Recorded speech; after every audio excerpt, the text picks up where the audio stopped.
Hello दोस्तों, नमस्कार। तो दोस्तों, कैसे हैं आप लोग। दोस्तों, आज की इस नई वीडियो में आपका हार्दिक स्वागत है। दोस्तों, आज की ये वीडियो होने वाली है, इसमें हम मध्यकालीन भारत के कुछ महत्वपूर्ण प्रश्न के बारे में बात करेंगे। ये क्लास 2 है। तो देखो, हम वीडियो शुरू करते हैं। इसका आज का पहला क्वेश्चन होने वाला है कि उत्तरी भारत की प्रथम मुस्लिम महिला शासक कौन थी। तो ऑप्शन नंबर ए, रजिया सुल्तान। रजिया सुल्तान उत्तर भारत की प्रथम मुस्लिम महिला शासक थी। अब प्रश्न नंबर 2 देखते हैं।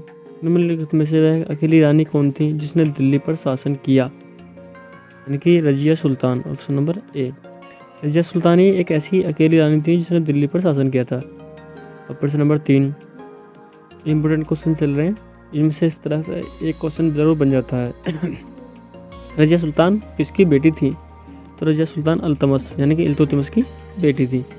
ऑप्शन नंबर ए। अब प्रश्न नंबर 4, ये 2 वंशज कौन थे जिन्होंने खिलजी शासकों से तत्काल पहले और बाद में शासन किया था। तो ऑप्शन नंबर सी, गुलाम वंश और तुगलक वंश। ये 2 ऐसे वंश हो चुके हैं जिन्होंने खिलजी शासकों से तत्काल पहले और तत्काल बाद में शासन किया था। प्रश्न नंबर 5, दिल्ली के खिलजी सुल्तान कौन थे। तो इसका है ऑप्शन नंबर बी, तुर्क, यानी तुर्क दिल्ली के खिलजी सुल्तान थे। अब प्रश्न नंबर 6 है कि दिल्ली के किस सुल्तान ने एक रोजगार विभाग, एक दान विभाग और एक परोपकारी चिकित्सालय की स्थापना की। इम्पोर्टेंट क्वेश्चन है इस तरह का, यानी कि दिल्ली के किस सुल्तान ने एक रोजगार विभाग, एक दान विभाग और एक परोपकारी चिकित्सालय की स्थापना की। तो option number A, Firoz Shah Tughlaq. अब प्रश्न नंबर 7 देखते हैं।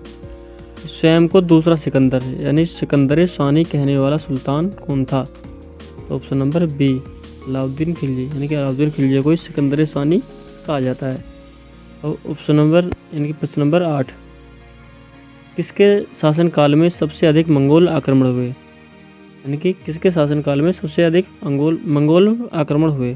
तो ऑप्शन नंबर ए, बलबन, और option number B, Muhammad bin Tughlaq, option number C, Alauddin Khilji, option number D, Firoz Shah Tughlaq. तो ऑप्शन नंबर सी, यानी कि अलाउद्दीन खिलजी के टाइम में ही सबसे ज़्यादा मंगोलों के आक्रमण हुए।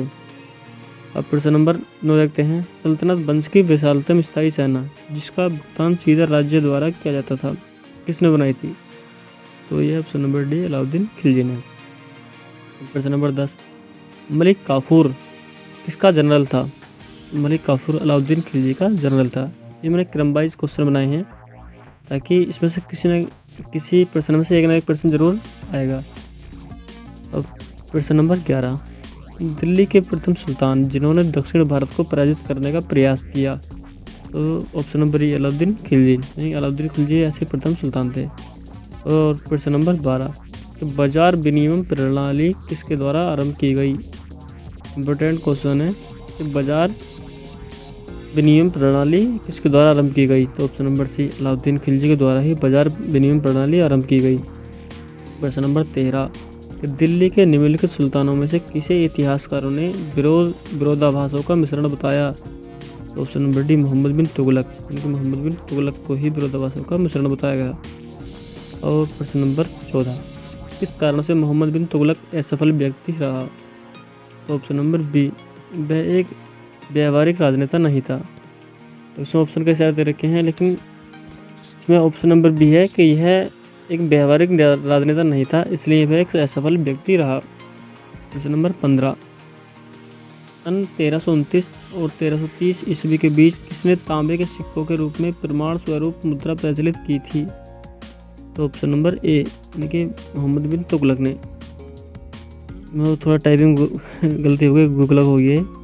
प्रश्न नंबर 16, कुतुब मीनार को जैसे हम आज उसे देखते हैं उसे पुनर्निर्माण किसके द्वारा किया गया। ए, बलबन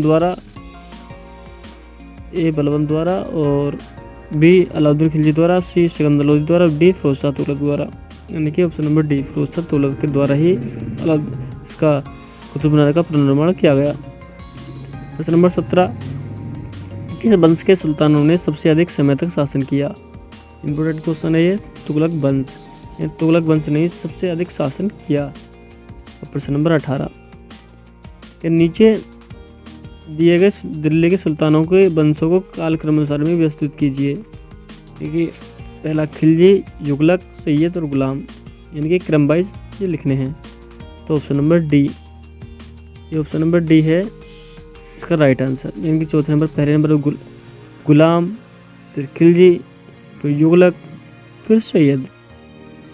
अगले क्वेश्चन पे चलते हैं, प्रश्न नंबर 19 पे। यात्री इब्न बतूता कहाँ से आया था? इम्पोर्टेंट क्वेश्चन है ये वाला। यानी कि यात्री इब्न बतूता मोरक्को से आया था। नंबर 20, इब्न बतूता किसके शासन काल में भारत आया था? आप सभी को पता है, ये टेस्ट के तौर पे ये वाला प्रश्न है। ये आपको कमेंट में इसका जवाब देना है।